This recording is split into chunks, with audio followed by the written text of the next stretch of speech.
Today's episode of Better Bad Ideas is brought to you by LaborFirst. I'm Sean O'Brien, General President of the International Brotherhood of Teamsters. Put your helmets on, buckle your chin straps. It's a full contact sport. We're going to find out who has a better bad idea. We are here on Better Bad Ideas today with a very, very good friend, great boxer, great icon for the sport, Irish Micky Ward. Thank you for coming on Better Bad Ideas today. Thank you, Sean. Nice to be here. How are you doing? I'm good. Yeah? Good. Same old thing. Big birthday recently. Happy belated birthday. You hit the big 6-0. Yeah. You getting the discount at McDonald's or what? Yeah, we just got one on the way up. Did you? Yeah, What'd you get? nice. What'd you get? Sean got a McMuffin and I got a cheeseburger. No, I'm only kidding. Yeah. So the biggest point in my career, I was grateful to have you part of it. In 2011, I was running for international vice president of the Teamsters Union, and we had you, fortunately, come out and speak at our convention to address the convention, and it was all geared towards fighting, winning, never giving up when you're the odds are stacked against you, and that's pretty much been your entire career. Right. You got into boxing early age. I think you started when you were 6 or 7 years old. Yeah, 7. Yeah. And you fought until 2003, and then you retired. Yep. Although you did fight from professionally 85 to 91, retired for a stint, couple of years, yeah. and then came right back at it. So what has boxing done for you in your life? I mean, obviously you were brought up with it because your older brother was a phenomenal boxer, icon in Lowell. Yep.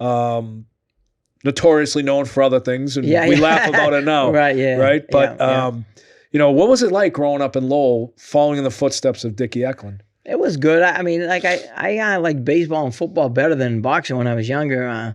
I played that even more, baseball, But boxing obviously is where I made my money and what I did for a living. But growing up, I played baseball, football. Free safety, right? Yeah, it was free safety, yeah. Quarterback. But I always go to gym with Dicky, and being in Lowell, there was a lot of gyms back in the 70s in Lowell. There was like three. Well, it was like the mecca of boxing. Yeah, it was right? big back then, but then it, it's changed over the years. You know what I mean? But back then there was like all kinds of fighters, and there was all from every walk of life, from white, black, Hispanic, all that stuff. So it was good to be part of all that, like a team, and Right. I loved it. Well, you never saw any racial divide, right? I mean, No, I never. especially working out in those gyms, and Lowell was a pretty blue collar, hard working community. A lot of immigrant population from all over the world, not just Ireland or Italy. Right, it was in the acre where I grew up. Like when I was younger, I grew up in the acre part of Lowell, and there was a lot of the Greek and Irish. Then you had the whites, the blacks, and Asians coming now. But I mean, everyone. That's all we knew, I mean, it was no different. No one. I never cared if you were white, if you were black, or not. You were just one to me, Right, absolutely. In especially boxing, being in boxing, in the gyms. Boxing. Yeah, I was going to say. We were predominantly like, usually like the blacks. Well, You were like the minority. yeah, in the gym, pretty much. Right? Back then, you know what I mean. But it's all Spanish changed. must have been prevalent as well, boxing. Yeah, so I mean, just being in the gym with all of them and sparring with them and fighting with them, you become friends, and I'm friends with them. I have best of friends right now to this day that are still like Spanish and black and white. So did you have a dream when you were going to the gym with Dicky? And I would assume you went to the gym with Dicky because you had 7 sisters, right? Yes, and that was probably the exactly. toughest fight you ever had. I mean, Yeah. Gotti, those 3 fights with Gotti were brutal, but I got to Yeah. believe there were some bouts that no one knows about with the sisters. Pulling my hair a lot. Did they? Oh yeah. How's your hair looking now? You got a good hair game going on? No, it's. Yeah. Look at mine. Where'd it go? We put Where'd you lose it? We put it on Amber Alert. We put it on Amber Alert. Someone's Did you lose looking it in for Charlestown? it right now. Someone stole it. So how was it growing up? Like, did you ever think about you would be a world champion in boxing, that there'd be a movie made about your life? Did you ever fathom anything like that? No, because like I said, when I turned pro at 19 when I was boxing, I just did it. I never knew I'd be a world champ or fight for fight in like 3 of the best fights ever and be like known as like one of the toughest guys in boxing. I never even thought of that, I mean, I just did it just to do it, to see how far I could go. not knowing like how far I went, but you know, I never knew. Like, I never looked at it and said, I'm gonna do this, I'm gonna do that. I just did it to see how far I could go, and it turned into what it turned into. What was it like being 7 years old, and you know you're sparring because you're gonna fight, and yeah, you lost a junior Olympic fight, and then you came back in '78. What is it like training at 7 years old, getting punched in the face? I mean, most 7-year-olds today, I don't think anybody gets punched in the face. No, they don't let you, which is kind of smart, I guess. But I don't know. I never really thought of it. It was just something. I remember being nervous. I was nervous right up until you get in the ring. pros. Yeah. And I was even nervous a little bit then. It's not nervous of like when you're younger, you're nervous of the kid you're fighting, kind of, right. You know, if they're a white kid, if they're a black kid, if they're whatever, you know what I mean? You're kind of nervous. But if they're bigger than you or the muscles are bigger, you just, because you're a kid. But as you get older, you never get nervous, but you fight better with nerves, you know what I mean? Well, not a lot of nerves. Well, a little bit of nerves, you fight real good because you're cautious and you. Yeah, I mean, I told a story recently. Like, I played football all through, you know, my early years, and then high school, and I played 1 year of college. And no matter what level, no matter who you were playing, I always threw up before the game. Right, like, I would get so nervous. Right. And you'd throw up. Right. And then you get out there. Once you got that first pop in, your nerves were settled. Right. You know, your nerves were settled. And I assume that's the same in boxing. It is. It's, but again, and like where I did it for when I was young, right? So always being like used to it, kind of like with Dicky, behavior. you know, and stuff. So I was always around it younger, so I was like kind of used to it. But when I first got hit, I actually forget how it felt, but I don't think it felt that great. But yeah, normally when you get hit in the face, it doesn't feel good. I don't know if it bothered me all. I mean, you know my first punch was? My mother. Yeah, Eileen threw a bomb. Oh, yeah? Oh, yeah. That was the first punch. Oh, man. Oh, yeah. I probably deserved it, you know? Oh, I gather. So when you were in the amateurs, yeah, you must have, because you traveled, you were very successful in the amateurs. You traveled all over the country, and you got to meet, like on the East Coast, right? Yeah. And you got to meet some great fighters. I mean, I read you met Mike Tyson at 16 years old. What was he like? Actually, I was 17. I won a New England's here in the AAUs. Now they're called the ABFs, I believe. Yeah. And so I won New England's, and we went to Lake Placid to fight in the regionals, and whoever won that, I think New England, New York, I think part of New Jersey and someone else, we all fight in Lake Placid, and whoever wins that goes to the Nationals and for Region 1. And I won my weight class, 139, and Mike, first time I met him, he won his weight class, heavyweight. No, he's a year younger than you. He's a year younger than me, yeah, and he was an animal. He was. What did he look like? I mean, he was a savage, right? Oh yeah, he was a different breed. You know, he was cool to us, and like we were, but he didn't like other people. He didn't know. He didn't bother with them. You know what I mean? The one thing, but he was vicious. He could, man. He and then the Nationals too. He got disqualified his first fight. Would he bite someone? No, he was hitting and holding. You know how the Nationals are really like strict with the holding and hitting and the rules, and you know they warn you. I don't even know if they warn him. Well, because there's no money in the Nationals, right? Yeah. When you're fighting pro, like there's a lot of people. Well, betting he got disqualified on you. his first fight, and yeah. So but that's how far back we go. Is back. Who else did you meet as amateurs that went on to be big fighters? You know, kids kids from the West Coast, like.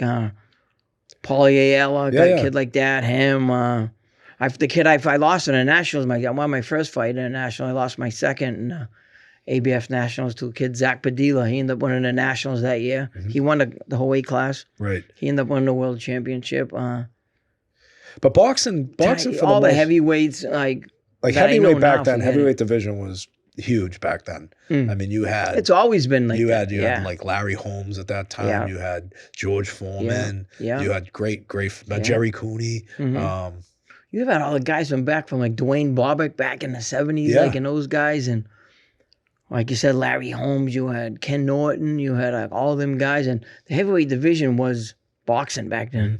Mm-hmm. Yeah, you know what I mean. Everyone knew who the heavyweight champ was back then. No one really. You know, there's so many different like European fighters now and all that stuff. You don't know who the heavyweight champion of the world is. And then there's like all different organizations. So back then there was only like one or two. I met one of the Klitschko brothers. Is that how you say the name? Oh, Klitschko brothers. Yeah. I was doing an interview.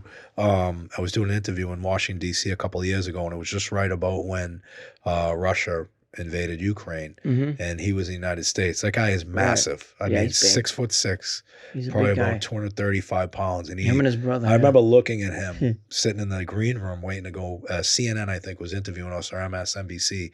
He went before I did, and you could just tell. I mean, this guy was. Yeah. He looked like he had eyeballs. He looked like he was institutionalized. Massive human beings. Yeah. But if you had to look at the heavyweight division now compared to when we grew up, our age era, and you compared it to, I think there was an evolution at some point in time where, lightweights, light welterweights, it's a more skilled. The smaller division's more skilled. Yeah, the lighter too. division. Now there's a junior now too. Like back then, they only had in the 70s and stuff. They only had 8 weight classes.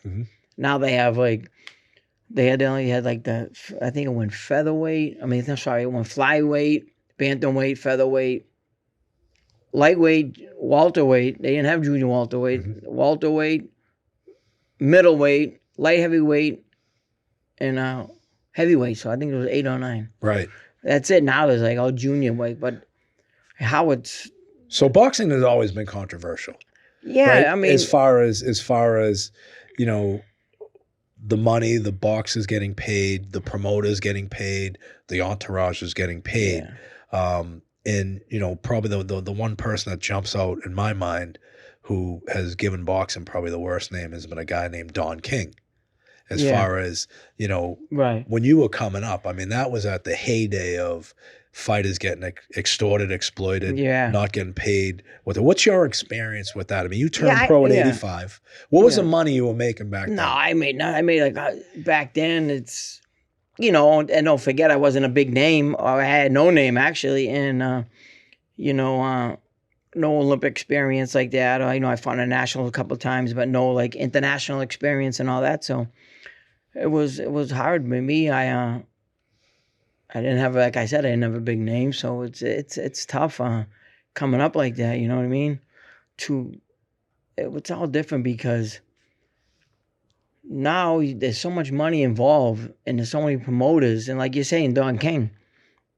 People say, "Oh, Don King ruined boxing, and he's this, that." Now, if you look at it one way, okay, yeah, but then again, if you don't go with Don King, he had the heavyweight division. Yeah, you're not getting on the card. So if you're not with him, well, we call that monopolization. Right. He's gonna make you maybe $1 million, but he's gonna probably take 5. But you're never gonna make $1 million with someone else. So you're almost like. So he was he was the only show in town. Who was pretty much? I mean, who was the promoter in your division back then? I think it was Bob Arum. Yep. I had Bob Arum. I was with him when I started, and he's still involved, top rank. But but back it was just him and Don King. Dana White does not like Bob Arum. Right. Well, Dana White, he is like different sport, obviously, but he's getting into boxing now. Well, he's he is. Yeah. Boxing, yeah. I think it's great. Yeah. No, absolutely. I mean, but boxing was pretty dirty. I mean, everybody, and then when you see a big fight on TV, and the person that was supposed to win, and I'm just speaking vaguely, lost. Everybody say it's fixed. Boxing's fixed. Boxing's fixed. Is any of that true? Me personally, I've never seen it. No one's ever said to me, throw this fight or don't win it. No, I never heard it. No. Did it happen back in the 50s? Probably. In the 60s maybe. It might even happen in the 70s. I don't know, but around me and whatever, I never. You know what I mean? And like I was saying with the Don King thing, you're almost damned if you do or if you don't. Yeah, so here's a guy that puts boxing mainstream. He's the guy who's promoting the biggest fights in the world, taking the most amount of money from them. But he's going to give you the most. But that's the only way you can get in there. I mean, it's no different than all these scandals in Hollywood now with Epstein, and what was the guy, Weinstein? Yeah, if you didn't go with them, Weinstein. if you didn't go with them, you weren't going to get a shot at. Well, exactly. It's not right though. Or a partner in a movie or whatever. But it's not right. It's not right. No, it's not. And it's a rigged. It's a sport. So but it was a rigged game back then, right? To your point, because if you weren't with the right person, you're going to get moved the right way. He may not be the right person morally, but he's the right person that's going to get you that big fight, that big payday. Yeah. And how long did these people stay in your pockets for? These promoters? Oh, well, if you're with them, they'll stay with you until that contract runs out. Right, Whether it's a 3-year, 5-year, whatever it is. Yeah, and then once you're out, you probably never hear from them again, right? Yeah, I mean, yeah. I luckily at my end of my career, I had Lou DiBella, which I love.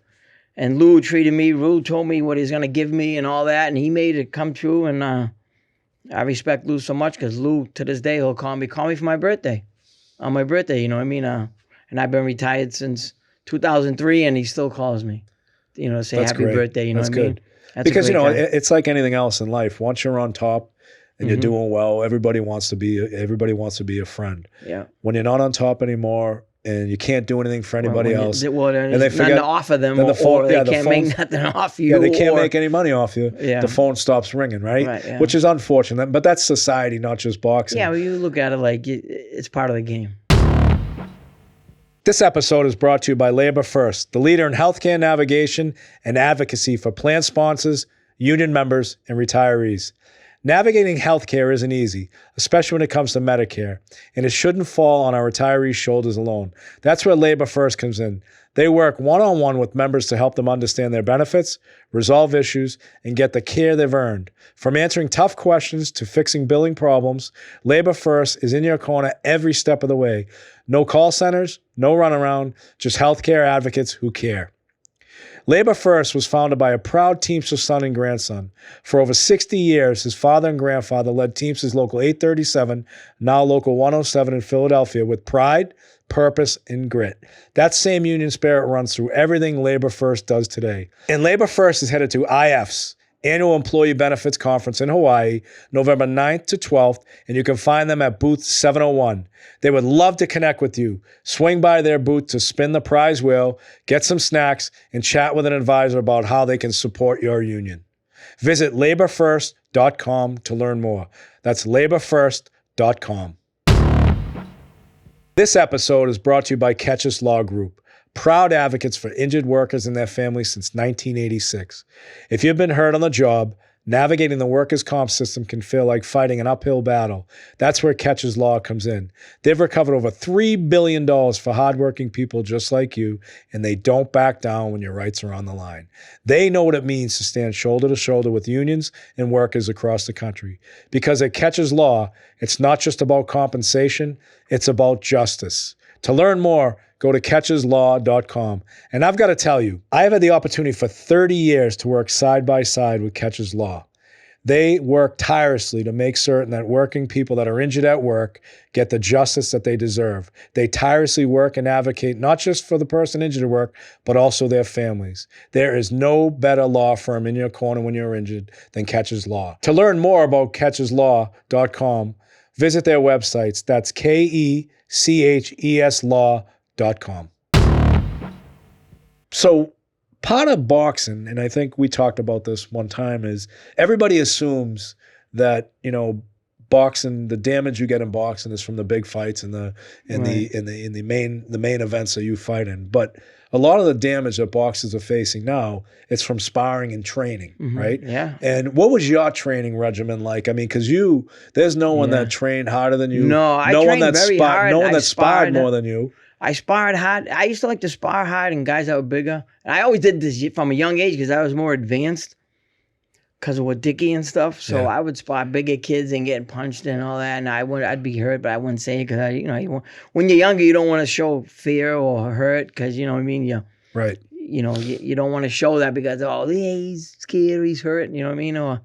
So you don't show and you spar the next day hurt or whatever. And we used to spar a lot, but like you said, sparring is like 90% of your energy. And you're getting hit. Injuries. Every day. You're getting hit every day. Pretty much. If you're sparring, you spar 3 times a week or so. Yeah. But you're sparring 3 times a week. How many rounds a day?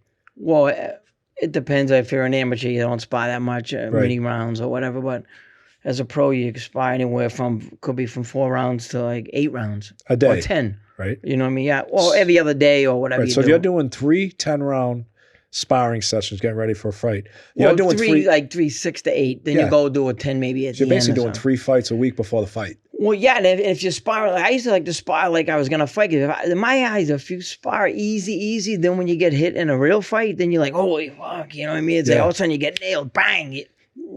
if you're getting it hard sparring, you're kind of used to it. Your brain gets used to it. And Right. it sounds weird and it sounds crazy, but that's just how I used to like think, you know what I mean? Like I didn't mind getting like sparring someone, getting dazed or whatever, buzzed, you know what I mean? So when I did fight, I was used to it. It wasn't like, oh no. Yeah, your body gets used to getting hit. It's like our old football coaches telling you, don't go half speed. The game's full speed. If you're not prepared, you're not going to get used to it. You only get out of it what you put into it. Now, with all the concussions now, with all the CTE stuff, now I wouldn't do it like that. Now I would probably spar, but not as much today. Whatever, you know what I mean? Other ways to get in shape than spar hard, getting hit. Yeah, but how do you prepare your body for getting hit like that? And the main thing is they get hit in the head at football, and how do you hold it back? Do you not tackle, or then when you get tackled, you're sore for 3 days or 4 days? Yeah, no, it's crazy. Like, I don't know. My son played high school football. He graduated 5 or 6 years ago, and I used to go to all his practices and watch him in his games. Right. And they didn't practice like we did. I mean, when we played football, I mean, you did double sessions, full contact. Right. You did bull in the ring, and you judged. You judged how you played by the marks of the other team's colors on your helmet, right? Yeah. And I remember playing at UMass, and I was on a kickoff team and starting linebacker, and I ran down the field on a kickoff, and my job was to break the wedge. So you fly through, dip your shoulder, break the wedge, and as I come up, head on with this kid. And I remember falling on the grass, and I get up, I didn't know where I was, and the play was over. I started chasing the kid. And then I walked over to the bench. I didn't know where I was. Right. And to put sniffing salts under your thing. And I played the rest of the game. I didn't know where I was. All I knew was whatever. Yeah. And for like the whole weekend after that, I was throwing up. The shades were shut down. The concussion, in the room, right? And I was at practice Monday, like, still had a headache. Right, but doing it again. But doing it again. Yeah. And, I applaud people for having this concussion protocol. But again, being brought up the way we're brought up, you never show weakness. No, right? and you're not taught that from a young age. And, it's never like, show you hurt. It's not the right way. No. But I think to your point, it's a different, sports are different now. And is boxing different, though, preparing for it? I think boxing, is the true grit there. I don't think that people have the grit, like that true inner grit they had from the 60s, 50s, or earlier, 70s. Right. You know what I mean? Like those. I think there's more. The talent is there, 100%. The talent fighters now, but could they last with the fighters from the 70s or early 80s or 60s? I don't know. Well, there's a lot of different factors too. I mean, think about training, with all the training, nutrition. The dieting, and the new, like, they have cold plunge at the gym. They have saunas. You have cold plunge. You have this. You have that. Week and all the recovery stuff now. Right, but we never had that before. You throw witch hazel on him. He's fine. Let him sniff witch hazel. Whatever the hell you do with it. You know what I mean? But also back then, you were working a regular job. Yeah, exactly. You were doing paving, right? Yeah, most fighters were working. A little bit I did it. Yeah, a little bit of the paving too. Yeah. So we were watching yesterday. I had the opportunity to go over and watch Shea Wilcox train and sparring. And is that Danny's kid? No, that's Kevin. No, that's Dennis's son, right? Dennis Wilcox's son, right? And they were training pretty hard. I mean, they were fucking throwing bombs, sparring. It was just one after the other. And so if I looked at the way you train, because I saw you train before, he's being trained old school. Yeah, I mean, he's being trained and he's battle tested. That's from Dennis, his dad, right? Yeah. But it's a sport. I love the sport. It took a little bit of a hit, though. You got to admit, UFC is kind of taking a hit, taking a lot of the notoriety away from boxing. What are your feelings on the UFC? Oh, I think UFC is great. What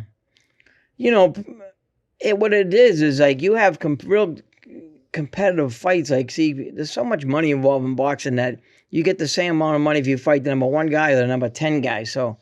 And in the MMA, that's not like that, I believe. So it's more competitive. The fights are more competitive. You know what I mean? Well, there's more people. There's more people coming from other countries to fight over there too. Yeah, and it's new. It's different. It's I'm not saying boxing is the oldest sport there is, and I think me personally, I love boxing. I think it's the best sport in the world. But MMA has taken a lot because of the young kids. They see it and they see all, like, whether it's, I don't know if it's the the jiu-jitsu they're good at, or the wrestling, or boxing. There's 3 different things you can do. You know what I mean? Like for the I remember when MMA. UFC Yeah. first came out, we had all the bootleg tapes, Yeah. right, that you watched because it wasn't sanctioned or anything else. Right. And you had guys like Tank Abbott, Ken Shamrock, Yeah, those big- the Gracies, right? And they were fighting everybody. There was no weight Right. limits. They were on the ground more It was back a then too. it was remember? a savage sport. Yeah. And then, you know, it's been around probably 30 years mainstream, right? And there's always this correlation that says, well, you know, UFC is much safer than boxing. I don't see that. But the problem is though that boxing's been around, to your point, hundreds of years, right? And then you get back into UFC's been around 30 years. So a lot of those guys that were big fighters now are feeling the effects of the CTE, of the debilitating injuries as a result of it. Do you think boxing is safer than UFC, or do you think UFC is? I don't know. They're both getting hit. They're both getting punched, whether it's the body, but getting kicked is a lot harder than getting punched. With someone with a round kick that kicks you in the head, that's a lot, or an elbow. That's a lot harder than like Calvin Cater throws those elbows, right? Like I used to train with Calvin, but in the boxing, and he throws an elbow like nobody else, and he could rip you, you know what I mean, like a hot elbow. I mean, I don't know if it's worse or it's not worse with boxing because you're getting punched in the head, longer fights, longer rounds. The gloves are small. Gloves are small. MMA, it's shorter fights, but you're getting kicked. I don't know what's worse. It's like, well, you pick your poison, I guess. Now Dana White's getting back into the boxing game. Yeah. And there's some legislation I just saw. It's called Muhammad Ali legislation. Muhammad Ali Act. Yeah. So they're actually asking us to get involved and weigh in on it. You think Dana White's going to be better for boxing? I think Dana in Turkey. I think me personally, I'm a boxing guy, and I love Dana White. Dana's the best. Yeah, Dana's the best. I think he's great. I mean, if he's putting competitive fights on with him in Turkey, putting competitive fights on, that's all you want. Right. You know what it is? It's because all the promoters that have been in there for years, they don't want nobody new coming in that's coming out from, you know what I mean? Well, the one thing Dana, and I know Dana personally. Yeah, me too. The one thing Dana is no nonsense, right? Yeah. What you see is what you get. Yeah. And he's not going to be corrupted by anybody. Right. And boxing's been... And when people that have been around boxing so long, like some of these promoters we talked about earlier, where their sole focus is not the love of the game, so to speak. Right, yeah. It's the love of their pockets. No, right? Yeah, exactly. What you can do for them, you know? Yeah, and I mean, look, Dana's not doing anything, you know, this out of the kindness of the heart, but he does love boxing. He does love he does. the passion He of it, did right? boxing first. And when you see such resistance to the guys that have been in the boxing game a long time, they know this guy's going to come in and legitimize boxing more so than it's ever been. You know, and I'm not saying, like, I'm not putting boxing down saying this, but there are people that ain't good in it. There are people that are great in it. Well, the people I won't mention and the people that are great I won't mention, but there are good and bad people. Let's mention the bad people. Let's mention them. Come on, let's mention them. No, what are they going to do to you? What I mean? What? You'll hit him with a fucking body shot and knock him out with the liver. Double eye poke? Three Stooges? Yeah. But, you know, like I said, and it's never going to change. You know what I mean? And I think with Dana coming in, I think it's a great thing. Why not have new blood in it? Fresh ideas, whether it's from the UFC, whether it's from Turkey with Saudis or whatever the money. Who cares where the money's coming from? If these fighters are getting paid, that's what they should be getting. You know what I mean? They're getting paid. Right. And that's what you want. You want people to get paid. Yeah, right? Exactly. But you're putting your life on it every day, Sean. Look at the boxers that you fought with, your peer group. Yeah. I'll never forget. One of the most humbling things I've ever witnessed before is I was in the Bronx probably about, 10 years ago. No, probably 2010. And Hunts Point Produce Market put on a big fight, amateur fight. Or maybe it was a pro fight. It was a pro fight. And I saw this massive guy walking around. And one of the guys that was the promoters on the fight said, "Hey, do you know who that guy is over there?" I said, "No, he looks like an NFL linebacker." He goes, "That's Iran Barkley." I was going to say the Blade, yeah. And I go, "No kidding." I go, "He's homeless." I go, "He's homeless?" Oh, he's a great guy. Time. I go, "How is that guy homeless?" They're like, he got extorted by his promoters, wasn't really good with his money. They have no, pro boxing has no financial education for any of these people. And he basically bounces around sleeping on people's couches, and the union, the Teamsters union, actually got him a job around that. But I'm looking at that, and that was like a humbling moment for me. I'm close with Iran, and I'm going like this. I'm like, how does this happen because he had some big paydays. He had some big fights. He beat Duran. Yep. And I think he lost to Duran too. He fought numerous guys out of it. He's been in wars. This guy, talking about wars, he's been in some wars like you wouldn't believe. You know what I mean? And I love the guy. He's a great guy. Iran's a great guy. I'm close to him, you know, and he'd pick up the phone anytime I call. Yeah, you know what I mean. But it is sad, but it's sad, very sad. But think about like the people that you boxed with, your peer group. How many of them are financially secure today? Not many. And why is that? You never think it's gonna end. You spend crazy. You never think about tomorrow or down the road or an injury.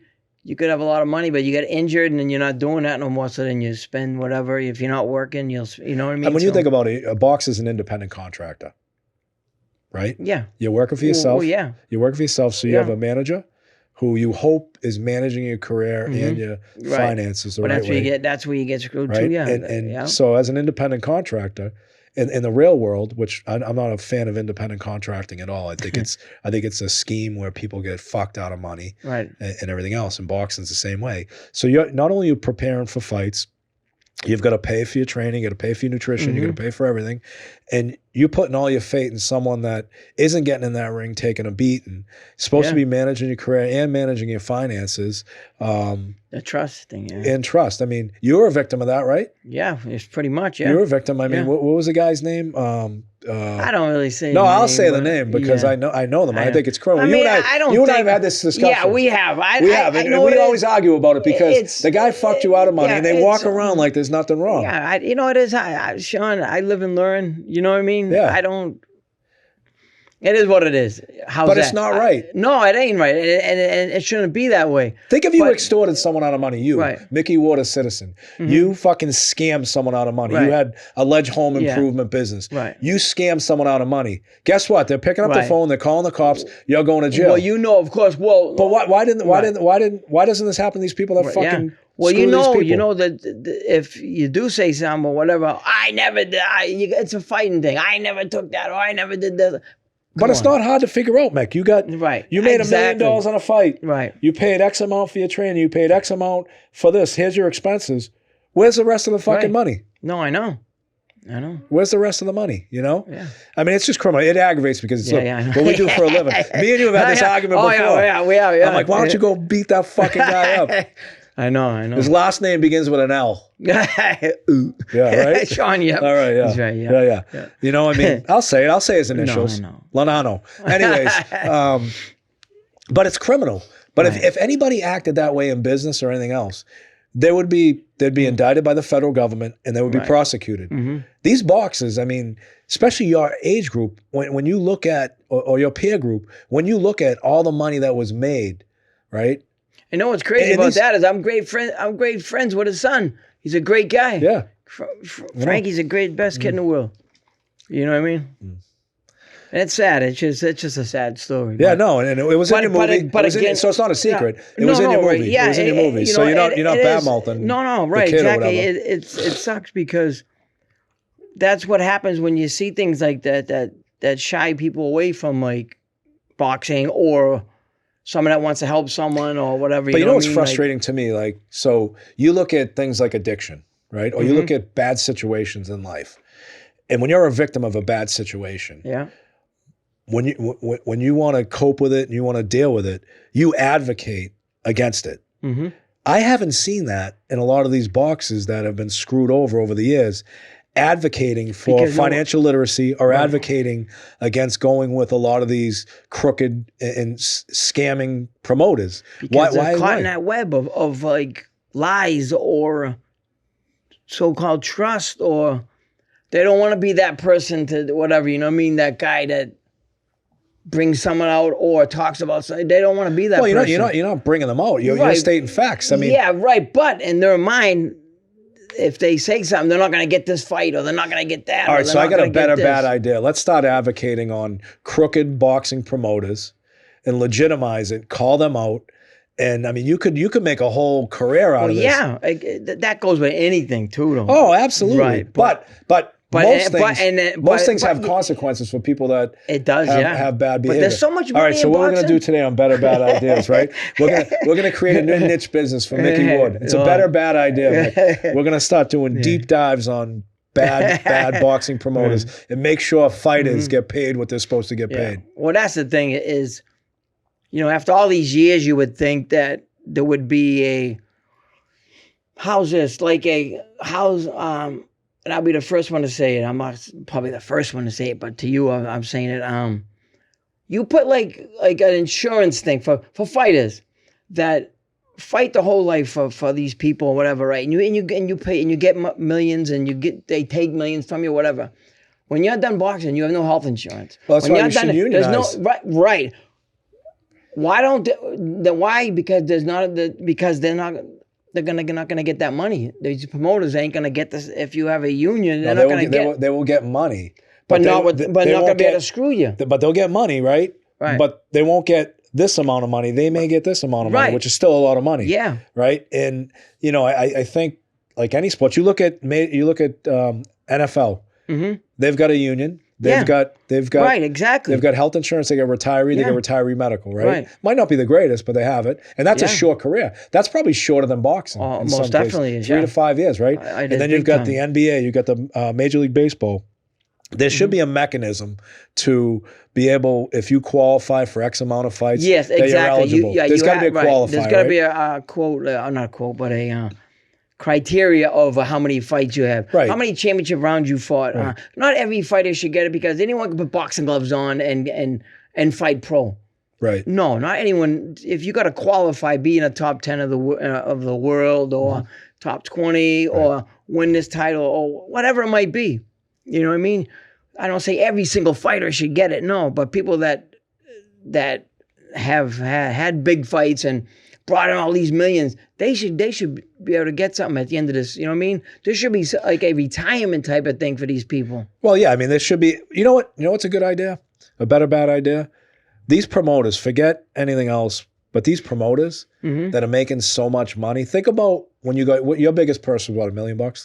Yeah. All right. So after you pay everybody off, you pay your manager, you pay your trainers, you pay everything, right? Mm-hmm. That's a significant amount of money. Yeah, out of it, right? It is. Yeah. So why these promoters are making so much money off you, off the ticket sales, probably off the venue, probably off other fighters, whatever the case may be? Why wouldn't it be mandated a law where these promoters forget anything else? These promoters have to contribute into a fund, a retirement health fund that is going to make you eligible if you have the criteria when you retire at retirement age. Get something, right. So instead of taking it off the boxes, instead of taking it off anybody else, these promoters who make more money than anybody and get the least amount of damage to them, why wouldn't they have to give a percentage of their earnings to a health and welfare fund for retired fighters if they have the criteria? And you don't need a union, you don't need anything for that. No. You need legislation that you could actually do that. Right. Look how many, and I'm not saying like Mexican or Irish or this or that. Look how many Mexican tough fighters that sold out arenas in the 70s. Denny Lopez, Yaki Lopez, all these guys from the 70s. Georgie Lopez. Yeah, Georgie, yeah. All these guys, right? There he goes. Right? That like fought it, like sold out LA like Coliseums back in the 70s. Bazooka Lamone, all them guys like Danny Lopez, like I said, I can't think of a couple of the other Mexican fighters. They have like, I'm not saying they have nothing, I don't know, but they have, you know what I mean? It's like these poor people that don't have jobs like a Teamster's job or a paving job like I had. Or and by the way, you are a card carrying Teamster member. That's right. Where's my card? That's right. Absolutely. Absolutely. You know what I mean, Sean? And that's where we had a lot of our arguments because if you remember, and look, we argue, it's debate. It's awesome. Right. But Micky worked in the movie division with us 2010 and on, 9, probably 8 or 9. And it was great. Everybody loved him. Yeah. But you could see, remember we told you, my father, remember he told you? Oh, yeah. Well, he's like, there's a bunch of sharks swimming around Micky right now because everybody wanted you to do your movie. if you remember that. Yeah. And we were like, listen, just be careful what you're doing. You think boxing's treacherous? This is treacherous. You remember those conversations? Yep, absolutely. And it was no different. You did it. He was happy, wasn't he? Wasn't he happy? Oh yeah. Oh, happy. He said to me one day, he goes, Micky's staying in the office with me. I go, why is he staying in the office with you? He's driving a van. He goes, he gets lost everywhere he goes. He stays with me. So you created his whole job because you kept getting lost in the van. Well, yeah, they kept telling me to go the other way. That goddamn, I got a GPS that's telling me to go this way, that way. I'm in Boston. I'm from Lowell. I don't know where the hell I'm going. I'm like, what the hell am I? He goes, so Mickey's working in the office with me. Oh, his dad was the best of him. He took care of me. Oh, no, he's good. I mean, that's great. But we used to have these debates because I'd be like, don't be talking to these fucking producers because they're just going to get in your pockets. They're going to forget about you, which is true in some ways, right? Yeah. I mean, it's just like boxing. You know, it's like in boxing and life or whatever, it's like, you know, you're going to get screwed in whatever you do. Whatever it is, it might be. You just got to go who's going to screw you the less, pretty much. The lesser of two evils? Seriously, though. It's like, but I think Dana has... You know what I mean? Dana I'm has not the ability... saying Dana... No, Dana has the ability to clean that up. He does. And I think he will. And I love Dana. No, Dana's the best. I think he's great for boxing. Me personally, I think he's great for boxing. People think, oh, he's not good. Turkey's not good. Why? Because they don't want they want to make it right. All right, so you make a good point. How long's boxing been around? Forever. Frank, you're writing a book. How long's it been around? Long time. Like what? So it's early 1900s, right? All right, early 1900s, right? Yeah. In the sport, bare knuckle was before boxing. The sport, and the financial. I guess the financial, kind of tomfoolery that's been going on. Mm-hmm. It's been going on for hundreds of years, right? Because someone's going to come in now. I mean, the definition of insanity is doing the same thing every day and expecting a different result, right? Why wouldn't we welcome a guy like Dana White who has a proven track record of legitimizing sports? UFC wasn't legitimized. I mean, they were fighting. Well, yeah. I mean, it was like underground fighting pretty much, right? Yeah, exactly. So there's checks and balances, there's sanctions, there's all kinds of protocols to protect fighters and everything else. Mm-hmm. It's like, why wouldn't you welcome this in? And the answer to the question is because everybody else except boxers are benefiting from the sport and the fight, right? Yeah. Well, I to this day, I don't know. And I've been involved with it for my whole life. Right. I'm 60 years old now. I've been involved with it for 53 years, And there's no, if you go, if you're a fighter, an active fighter, and you go against it, you're screwed. Yeah, you're blackballed. Because now you're blackballed. You're right, exactly. Yeah. So and you don't want to be blackballed because you're right there getting ready for a title and it's gonna change your life and your family's life and your future family's life, whatever it might be. You know what I mean? You're that good and you don't want to screw it up. So you be quiet. Yeah, but you be quiet, but look what happens in the end. Right, Think about this, you're 60 years old. Yeah. I met you when you were 35, 34. Yeah. Right? It seems like we met yesterday, right? Mm-hmm. Yeah. They all fat. I'm going to be 54. Goes by like that, right? Yeah. But your expenses keep increasing, and you're not retired. You still work. Yeah. You're on a pavement crew right now, which we're gonna get you out of there. Yeah. But people look at people looking at like. Well, you got to answer your phone, Sean. Oh my God! I'm telling you, never even answer your phone, Christine. You never even answer his phone. Thank you, Christine. You want to go down that road, right? Yeah. I always answer my phone, Nana. I'm only kidding. So great. Let's talk about your fights. Right. You had 3 of the most epic fights probably in boxing history. Those were battles, absolute battles. Yeah. You're going to fight Arturo Gatti for the first time. Mm-hmm. Do you know him at this point in time, or just know of him? I knew of Arturo. I had watched him. I know he was tough. He was very, very tough. I knew he was like they call him the blood and guts warrior, which he was and stuff. And so I knew him that it would be a war with us. You know what I mean? And I loved it because I figured I'd be the stronger, bigger person, and he gets heavier than me. But I figured I was more stronger, like physically, like stronger person. Mentally tougher. Yeah. you know, the mental part of it, he was tough too. Oh, yeah. His mental part was Do you probably. remember the night we tried to get his watch back? Yeah. We'll talk about that. We'll talk about that after. I forgot about that. But yeah, we got it back. Yeah. No, we didn't get it back. No, they wouldn't give it back. Right. But it was no one going against him. I was like, wow, this is gonna be epic. You know what I mean? Like, it could have been. It could have went the way it went, like crazy, or it could have been it could have stunk. You know. So leading up to that fight, you're training like a bastard because this is going to be one of the biggest fights of your career, the first one. You're training, you're ready for the fight. Yeah. What is the weigh-in like and all the hype? I mean, you being you, very humble. I wouldn't say meek, but mild-mannered and a gentleman, right? Weighing in, focused on fighting. And you got a total opposite personality talking shit. Did you want to knock him the fuck out right away? No. He was talking shit though, wasn't he?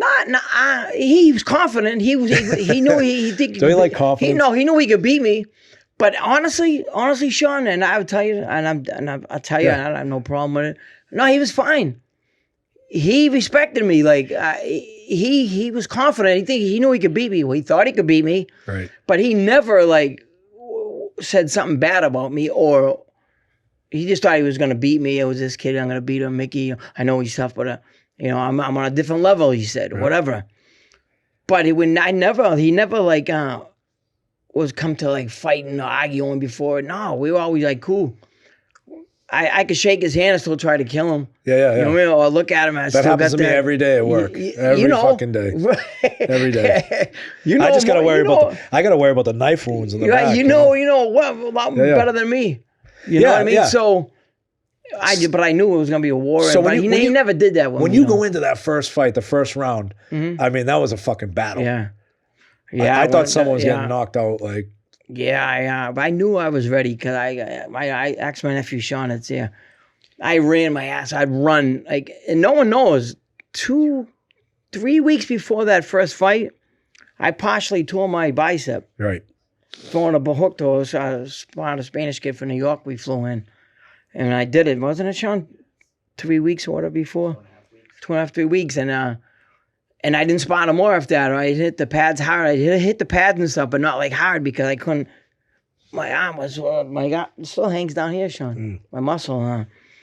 So no one knew that, but that was no excuse. It didn't hurt at all during the fight. It was fine. But after, it was like this color I bet black. you, yeah. My bicep. You didn't get it surgically repaired? No, I didn't have to because it was like it came from here down. They said if it was from here up, I guess I would have had to. Yeah, that's like a year recovery. Yeah, something like that. But I hadn't. I just iced it after. No surgery, nothing, just like rest. So you fight that fight, right? Rematches when? I mean, that was a war. I fought the first one first one was May 18th. The second one was November 23rd, I think, Sean, was it? November 23rd. Wow. November 10th. Doing good, buddy. You're doing good. Yeah, I know. Wow. Doing good. Eat some fish sticks today? Yeah, whoa. Bean sandwich with butter. And then the third one was June 7th. Right. Yeah, so we fought 3 crazy fights in 13 months. People don't have 3 fights like that in their life. Right. We fought 13 months. So we were never fully healed from our first one. Definitely the second not. I mean, especially the head trauma. Yeah. I mean, you must have broke his ribs a couple times too. Right? I don't know about his rib, but I mean, when I was hitting him with some shots, and I'm saying, what the F does this kid got in his head? Yeah. He must have been saying the same thing about you. Yeah, probably. Yeah, exactly. Yeah. So, I don't know. I went to a fight of yours. It was crazy. 1994. I don't know if you remember. You remember Kevin Kelleher? Yeah. You know, Kevin's one of my closest friends. Yeah. The best, right? Yeah. Kevin and I were at one of your fights. Kevin was my captain in a couple movies. And you were like behind in the fight. And the kid hits you, and you could just tell you broke your rib because it was beet red. And you came out in the 12th round and gave this kid the beating of his life. And we're like, oh my God, this is something. Yeah. But I mean, those injuries, to your point, 13 months is not you had 3 fights in 13 months. Yeah. And they weren't just fights. No, they were wars. Yeah. They were wars. Yeah. I mean, after the first fight, do you get on the phone and say, hey, what the fuck, man? That was a good fight? Or no. No, what's crazy about that trilogy is we fight the first fight, I win. So the second fight, I get to make the million, right? The big money. And then I gave him the second fight because, Yeah. you know, because I won the first, and they said you could fight. They gave me some names. I forget the names, but to fight. Yeah. But I said no. So you didn't have to fight him. No. I didn't. Was he making big money back then? Yeah. He was making big money. Too made big money. Yeah, because he was so exciting. You know, win or lose, he was in a fight. You know what I mean? For the fans and stuff. But so after the first one, I said, no, I want to fight a Toro. I want to give him. I want to fight him again. You know, I was getting good money, but I could have got good money fighting someone else, like a Costa Zoo or someone else. But I didn't. I fought a Toro, and then after that fight. Toro had big money to fight someone else, and he says to Pat, he goes, Pat, they wanted to give him like, who was it, Sean? Yeah, a few big names they were going to give a Toro for big money. Yeah. He said, Pat, get on the phone. I'm not fighting nobody but Mickey for the third fight. He goes, how good? He gave me the second. I'm giving him the third. He goes, I don't care what they're paying me. I'm giving it to Mickey. That's good. That's class. Yeah. And we went out there. We shook hands. Like we were cordial then, you know what I mean? Yeah. But never friend. So you didn't have any interaction in between any of these fights? No, I just... You just had a gentleman's respect for each other. Yeah, you know, I wanted to win. That's pretty noble. Think about this. You beat him the first fight, right? Second fight, you're going to get $1 million. You could fight anybody you want. Yep. But he basically, because you fought him, gave you the ability to make some big money, right at the time. Yeah. And so... He said, Pat, I'm giving Mickey the third fight. I'm not fighting no one. Yes, that's pretty noble. Yeah. I don't think anybody knows that story. Did you ever hear that story? You know, and what did he get for that fight? He must have got $4 or $5 million. Well, for the third, he probably like 3, maybe. I don't know, but and what'd you get for the third fight? I think I got like $1 million, but they ended up being like $750 or after everything's paid off, something like that. So not as much as the second one, but it was okay. But I wouldn't get that fighting someone else. What was it like after that last fight with him? I mean. That went. Oh, the last one. That's what happened with my eye surgery. I had to get my brain shifted. I had to get double eye surgery. I was seeing double, and it's coming back now. I might have to go back and they get it done again. Right. You see two of me right now? Right there. If I go like this, Sean, one there, serious. What's better looking, the one on the left or the one on the right? Neither one. Thank you. I'm only kidding. No. There goes the job. No. You heard it earlier, didn't you? No. We're all set. We're working on that, buddy. So, you know, the other thing too is, so you do these 3 fights. Yeah. You become great friends. Yeah. I think you actually trained him. I trained for his life. That's the real, like, Rocky story. Yeah, you're Paulo and Rocky. Yeah, like... By the way, they call me up. They never got in a real fight, and they got a statue. Yeah, you know what I mean? Exactly. But Toro, before his last fight, I guess, before he fought the Gomez here. You trained him for the Gomez fight, didn't you? So Pat was saying they were going to get this one, that one. He goes, Pat, no. He goes, hey, I heard Mickey's... Pat had heard I was training fighters around, whatever. And Toro goes, you know, call Mickey, get Mickey. So Toro called me up. And they showed an HBO special, me and him in Florida, like we're side by side. And he goes, yeah, you know, I called him up. He goes, I know, throw it that. He got that, that Italian thing. You know what I mean? And, it's an Italian thing. So he goes, I text Mickey. He goes, you want to train me, Mickey? And Mickey goes, why? He goes, you want me to train you? He goes, yeah, you want me to train? He goes, well, you don't want to train me? I go, yeah, I want to train you, but I didn't know if you were serious. He goes, come on, man, you know me. You know, he got that squeaky voice. You know, it was me and him talking, and so I said, yeah, definitely, to like a Toro and Pat. And so I went down to Florida with him, and we trained. I got him in shape. He was in great shape. Yeah. But... He had some vices. He had some vices outside of the ring. Yes, but in that training camp, he was good. Right. I didn't, Pat. I mean, Sean. I didn't see like none of that. Like he wasn't. He was like he had a house. He had a house. He was focused. He was doing good. He was hitting mitts good. We were training at the gym down there. Me, him, and another guy down there that had the gym. I forgot his name. I remember when you moved down there. Yeah. Because we had work, and you were like, no, I'm going to train. I'm going to stay down in Florida and train. Exactly, Sean. So I'm down there training with him, and thought he was great, you know. Something happened from the walk from the dressing room into that ring. He got old. I was holding the mitts. He was like ripping them. Bop, bop, bop, bop. And I'm like, wow, he's doing good. He's going to beat this Gomez, you know what I mean? Yeah. But he was Gomez a young, was tough, tough kid. Very tough, really good young.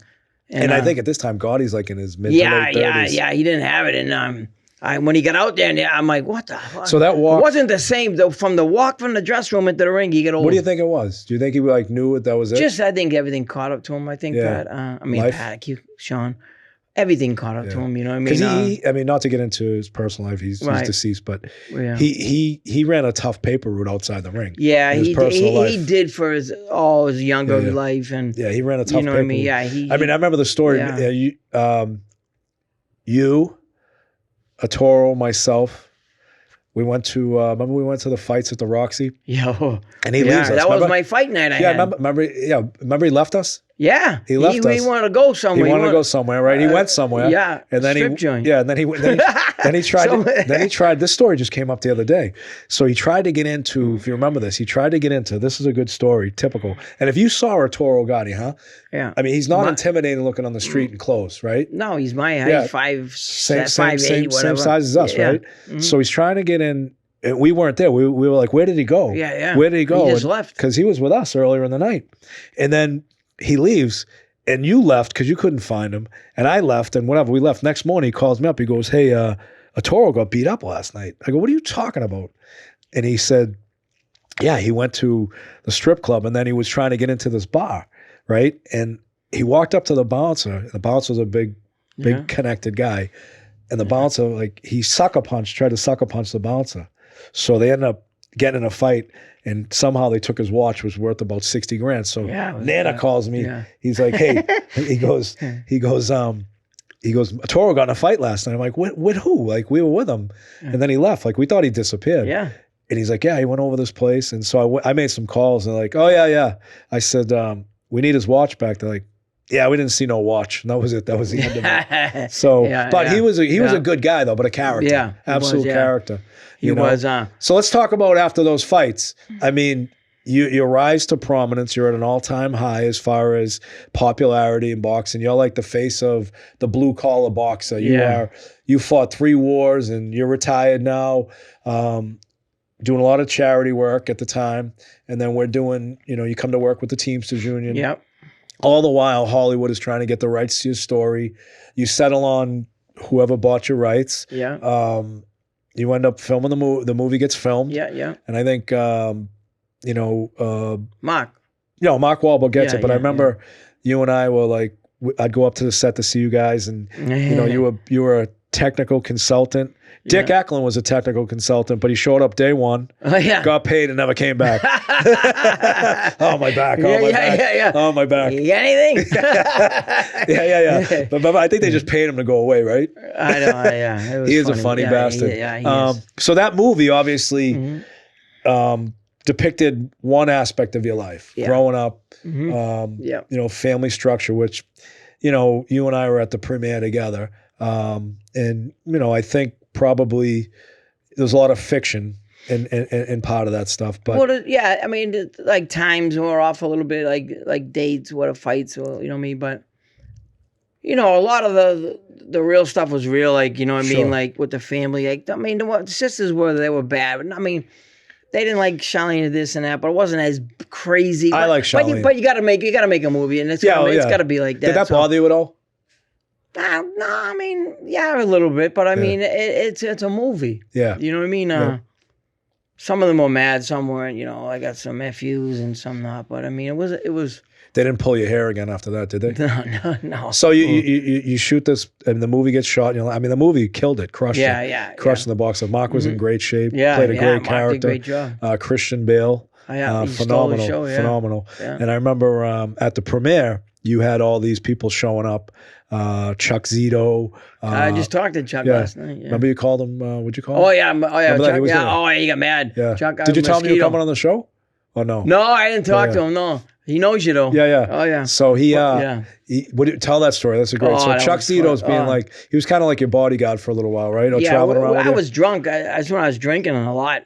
I was in Atlantic City, and Chuck's he's a great guy. I love Chuck, and but he's very serious. He never drank in his life. Never, Chuck. You know what I mean? And very serious, and So I called him one day. I goes, not one day. We went at the bar or whatever. And I go, hey, Chuck. I go, Chuck. Instead of Zito, I says, Chuck Mosquito. Fooling around with him. Oh, he didn't like that. He goes, Bubba.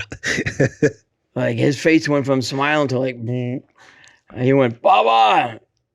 Never say that. I'm like, oh, sorry. I'm like, never said that again. So at the introduction of the show, I mentioned that you were with me. You actually came to Vegas. Yeah. You spoke at our convention in 2011. Yeah. And it was just right after the movie came out. I mean, Boston was so prevalent at that point in time because it just was. I mean, it was a hot button for entertainment. It was. We were shooting a ton of movies in Boston. The Fighter was released. You gave a motivational speech to 4,000 people. We also had Jack O'Callahan, Dave Silk, and Michael Ruzioni from the Olympic hockey team. Yeah. Actually, no, we just had Jack O'Callahan. I'm thinking about the podcast we had them on, but Louis Jack so here's the best. We're going to tell this story. So I'm running as international vice president, and Danny DeVito's close with Hoffa, James Hoffa Jr., who was my boss at the time, and I'm running on his ticket. So Danny DeVito wanted to meet Micky Ward. So they invite Mickey and myself to go to dinner with Jim Hoffa, Danny DeVito, his wife, and Rhea Perlman. His wife. So we're there, and we ate in this French restaurant in the top of Paris Hotel. So here's the best, Micky Ward. So you says to me, don't say that. No, here's what happened. Remember they briefed me before, and they go, listen, just tell Mickey that when you're talking to Danny DeVito, don't call him Louis De Palma from Taxi, his role in Louis De Palma on Taxi. And I'm like, all right. So I remember telling him, don't call him fucking Louis De Palma, right? So here's what happens. We get to the table, and we're sitting there, and no one's talking to us. Do you remember this? Yeah. No one's talking to us, so we thought it was a bad idea. We started drinking Heineken's, I think, right? Heineken Lights. So we're drinking Heineken Lights. So it's a French restaurant, and I eat meat and potatoes, right? So they're bringing food around. And he's smelling it. That's why I call him Nana. He's like my mother. I call him Nana. He's smelling everything he ate. I'm like, Nana, will you just eat it?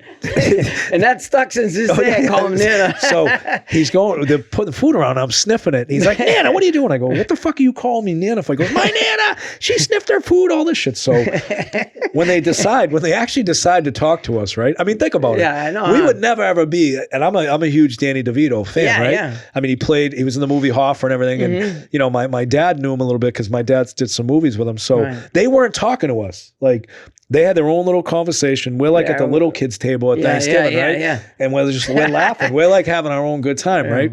And so when they finally decide to talk to us, Danny DeVito says, hey, Sean, I remember your father. He did a movie for us. And my father was still alive at the time. Yeah. He's like, I did a movie in Boston. What's the worst that could happen? I love the Teamsters, blah, blah, blah, blah, blah.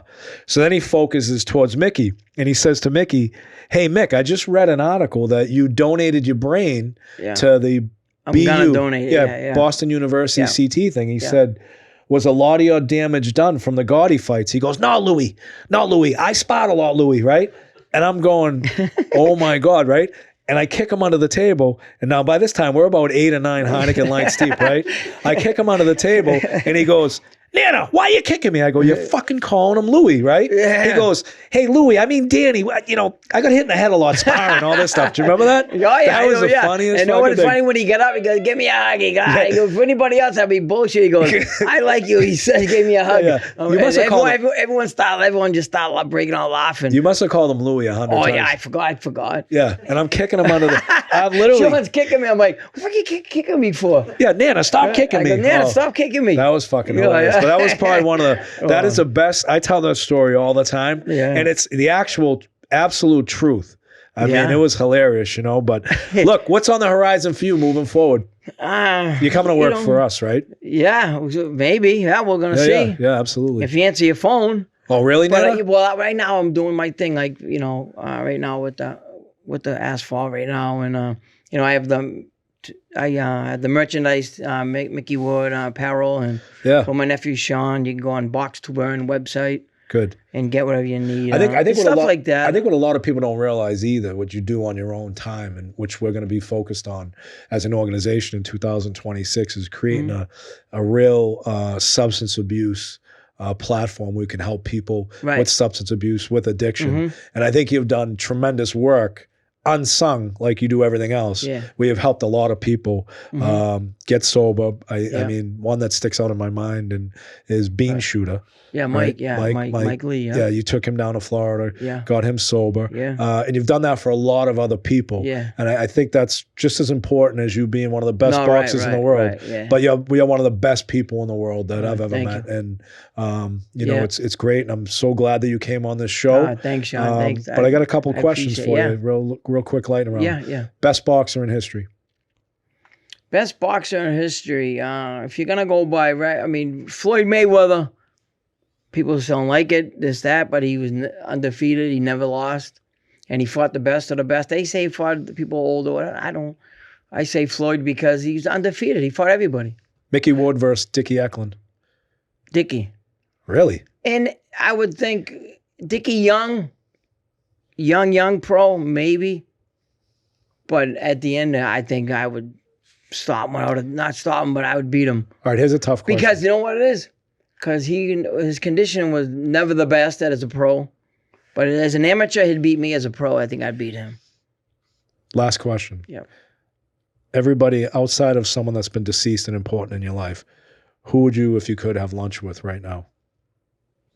Someone that's alive. Someone that's alive? Yeah. Because look, obviously, if I could have one last lunch with someone, it'd be my father or, you know, but if there's someone that you really would love to meet and have lunch with, who would that be? Right now, I don't know. I know what you're thinking. It's Sean O'Brien, but we've known each other a long time. You don't answer my phone. I can't have dinner with you. I don't know. It's a tough question, isn't it? Probably my mother. Yeah. Yeah. Because I used to drive her nuts, and it's driving nuts for him last time. Oh yeah, we tend to do that. Well, listen, thank you very much for being on Better Bad Ideas. Is there anything else you want to plug? Clothing line, social media, anything? I'm good. Just the gym. Yeah, where's the gym? Like Sean's gym. It's Box to Burn. Okay. It's in Westford, Mass. The apparel company. The apparel's under Box to Burn. Great. So if you need like a hat, we sell hats, shirts, golf gear. Not golf clothes, but golf like apparel. That's about it, right? Excellent. Thank you very much, Mick. I appreciate you being on the show. Thank you, Sean. Thank you so much, bud.